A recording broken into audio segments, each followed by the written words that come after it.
آپ کے پاس اگر اس طرح کے لوگ آئیں تو آپ ان کو سلام کریں. حکم کسے دیا جا رہا ہے؟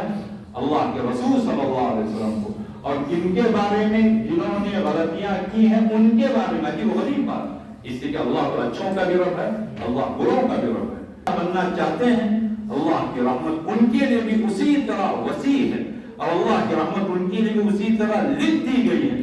جس طرح اچھوں کے لیے لکھ دی گئی ہے جو اچھے رہنا چاہتے ہیں. وَإِذَا جَاءَكَ الَّذِينَ يُؤْمِنُونَ بِآيَاتِنَا، اے محمد صلی اللہ علیہ وسلم اگر آپ کے پاس وہ لوگ آئیں جو میری آیتوں پر ایمان رکھتے ہیں، یعنی مسلمان آئیں،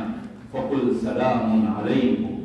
آپ ان کو سلام کیجئے، آپ ان سے یہ کہیے کہ تم پر اللہ کی طرف سے سلامتی ہے. كَتَبَ رَبُّكُمْ عَلَى نَفْسِهِ الرَّحْمَةَ، وہی اسی طرح کے الفاظ ہیں، تمہارے رب نے اپنے اوپر رحمت لکھ دی ہے. کن لوگوں کے لیے؟ أَنَّهُ مَنْ عَمِلَ مِنْكُمْ سُوءًا بِجَهَالَةٍ، کہ تم میں سے جو بھی برا کام کرے نادانی میں، ثُمَّ تَابَ مِنْ بَعْدِهِ وَأَصْلَحَ، پھر اس کے بعد توبہ کرے اور وہ اصلاح کر لے، فَأَنَّهُ غَفُورٌ رَحِيمٌ، تو ان کو آپ یہ بتا دیں کہ اللہ تعالیٰ غفور بھی ہے، اللہ تعالیٰ رحیم بھی ہے. آدمی مایوس نہ ہو، آدمی متکبر نہ ہو، آدمی گناہ پر ڈھیر بھی نہ ہو. جتنی بھی نجس چیزیں ہیں،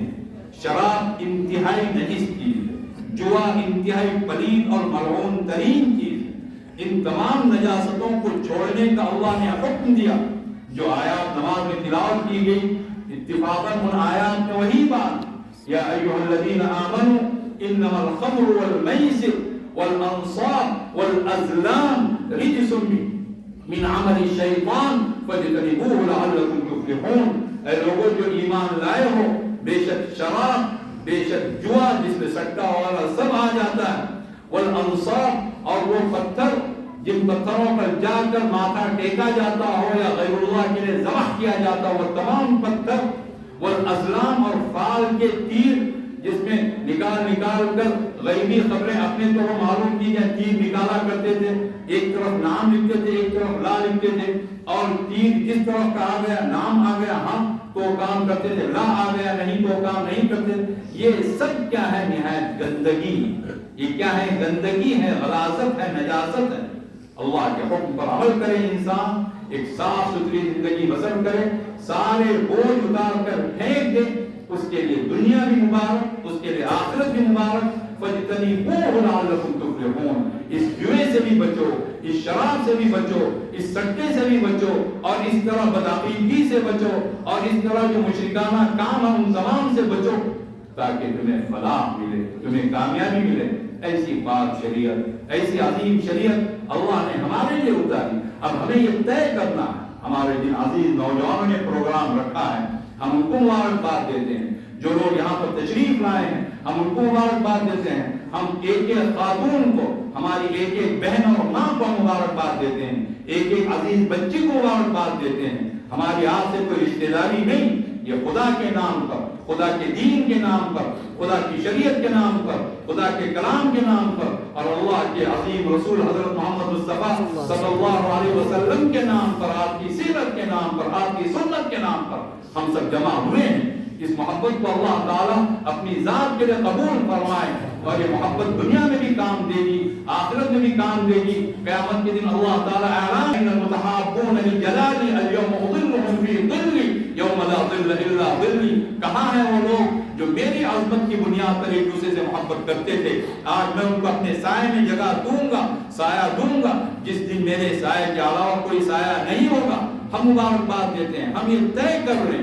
ہم یہ طے کر لیں کہ یہاں مکاتب کا نظام مضبوط سے مضبوط تر ہوگا. ہر مسجد جائیں، ہم علماء کو کہتے ہیں، حفاظ کو کہتے ہیں، ہر مسجد میں مکتب کا ہونا لازم ہے. جو علاقے میں مکاتب ہیں ہم اپنے بچوں کی دین کی فکر کریں گے، ایمان کی فکر کریں گے، ان کو اسلام پر قائم و دائم رکھیں گے. ان کی جو پرورش ہوگی، ان کی جو اٹھان ہوگی وہ اسلامی اٹھان، ایمانی اٹھان اور قرآنی اٹھان ہوگی. جس طرح ہم نے بتایا کہ اللہ رب العزت کی کسی سے رشتہ داری نہیں، جو اللہ کا ہونا چاہے گا اللہ تعالیٰ ان کا ہوگا، اللہ تعالیٰ ان کے لیے راستے فراہم کرے گا، اللہ ان کو منزل مقصود تک پہنچائے گا. ہم یہ طے کر لیں، ہم یہ طے کر لیں کہ ہماری زندگی اسلامی زندگی ہوگی. ہم یہ طے کر لیں سب مل جل کر بیٹھیں سر جوڑ کر بیٹھیں جس طرح چائے نوشی کے لیے آدمی بیٹھتا ہے یا بسا اوقات پان چبانے کے لیے بسا اوقات تفریح بازی کے لیے بسا اوقات ٹائم پاس کرنے کے لیے ان کا درجہ بہت زیادہ اگر ہے تو جواز کا ہے